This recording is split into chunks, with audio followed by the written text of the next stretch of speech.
ప్రేరేపించే విధంగా ఉంటాయి. ఇది ఉత్తమ పురుషలో రాయబడుతుంది. కవి గుర్రం జాషువా. మనమంతా భారతీయులం. 6 లెసన్స్ ప్రేరణ. దీన్ని ఏపీజే అబ్దుల్ కలాం రచించడం జరిగింది.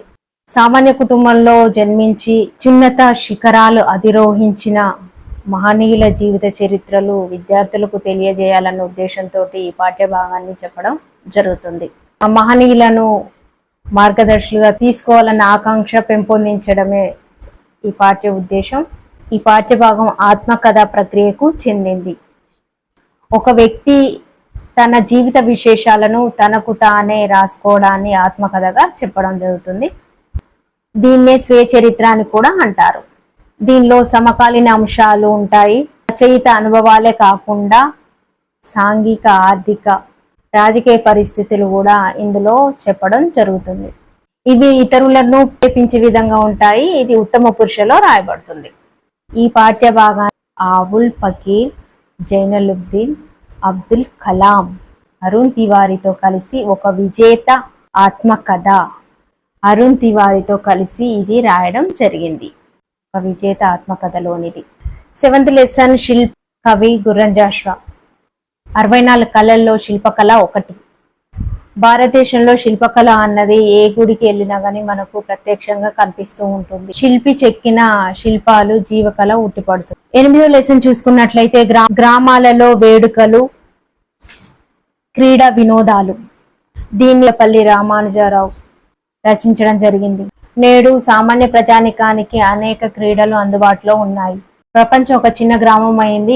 ప్రపంచంలో ఎక్కడ ఏది జరిగినా గానీ ప్రసార మాధ్యమాల ద్వారా అందరికీ తెలుస్తూ ఉంటుంది.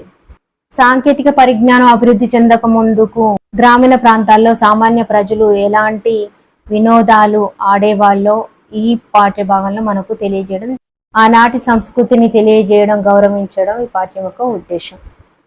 గ్రామీణ ఆనందం ఎలా ఉండేది. ఈ పాఠం రేడియో ప్రసంగం ప్రక్రియకు చెందింది. సిద్ధంగా చేసుకున్న వ్యాసాన్ని రేడియో ద్వారా ప్రసారం చేయబడుతుంది. విషయ క్లుప్తత, సరళత రేడియో ప్రసంగంలో లక్షణాలు.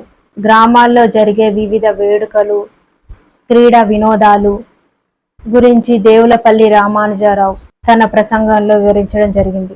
ఆంధ్ర సాహిత్య సాంస్కృతిక ఉద్యమ నిర్మాతలలో ఒకరు. జాతీయ పునర్జీవన మహోద్యమ కార్యకర్త. తెలంగాణ ప్రజలు గర్వించదగిన రచయిత దేవులపల్లి రామానుజరావు. ఇతడు వరంగల్ అర్బన్ జిల్లా దేశాయిపేటలో జన్మించడం జరిగింది.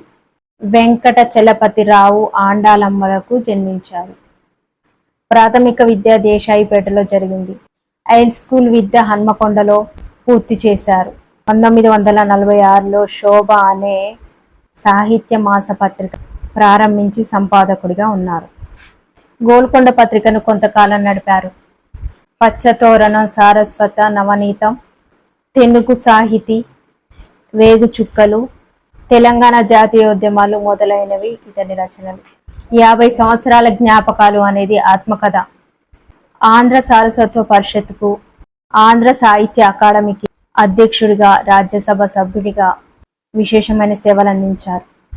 గ్రామీణ ప్రాంతాల్లో కనుమరుగవుతున్నటువంటి ప్రస్తుతం ఆడే ఆటలో గెలుపు ఓటములు మాత్రమే కనిపిస్తున్నాయని, కొన్ని సందర్భాల్లో జూదంగా మారుతున్నాయని చెప్పడం జరిగింది.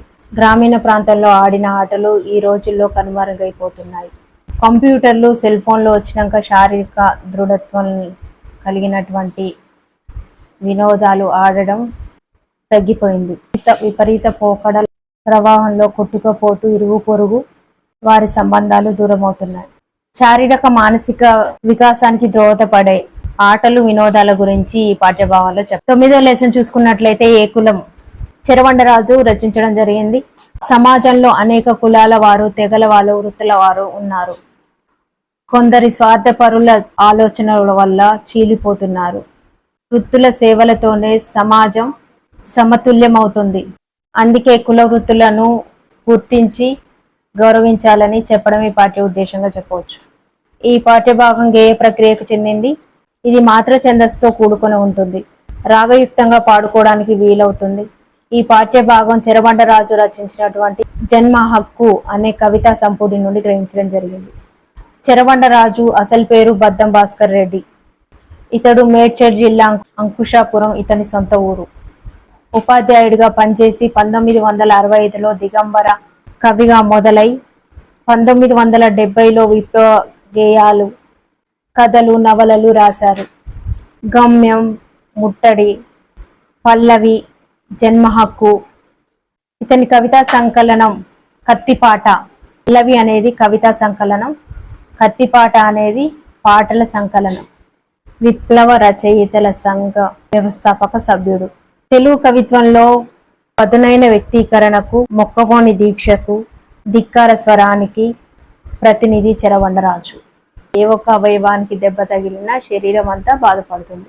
అదేవిధంగా కుటుంబాభివృద్ధికి, గ్రామాభివృద్ధికి, దేశాభివృద్ధికి అందరూ కలిసి ఉండాలని, ఐక్యతా భావంతో ఎవరి బాధ్యతలు వాళ్ళు నిర్వర్తించాలని, అందుకే కులాలు వేరైనా, వృత్తులు వేరైనా మనమంతా ఒకే జాతి, మనమంతా భారతీయులం అని ఐక్యమత్యమే మహాబలం అని చెప్పడమే ఈ పాఠ్యం యొక్క సారాంశంగా చెప్పవచ్చు.